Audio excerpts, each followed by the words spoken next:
ako guys sa airport. Isang buong ganito guys, buong pamilya, tapos diretso na agad sa dagat pagkasundo nila sa akin sa airport. Diba? Tingnan nyo. Yan, Santi Marlin, Santi Nene.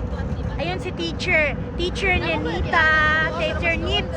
Teacher Nibs. Ayan sila po. Ayan o. Yun, mayaman yun. Bilyonarya. Yan, mayaman yan sila lahat. Mayaman sa pagmamahal. Di ba ako tapos?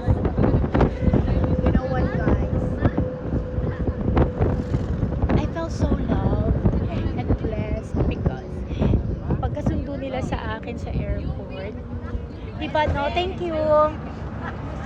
Thank you. Pagkasundo nila sa akin sa airport, guys. Nagtataka ako, dahil pagtingin ko, pag ganun ko, paglabas ko ng airport. Guys, hindi kotse yung sinakyan nila. Hindi kung ano-ano mang SUV or what. Alam nyo kung ano sinakyan namin. Ang tawag dito? Bongo.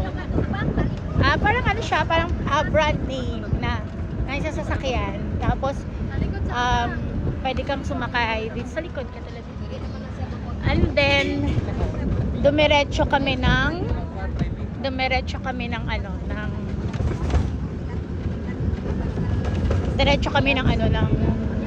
beach resort. Ano daw kasi to eh?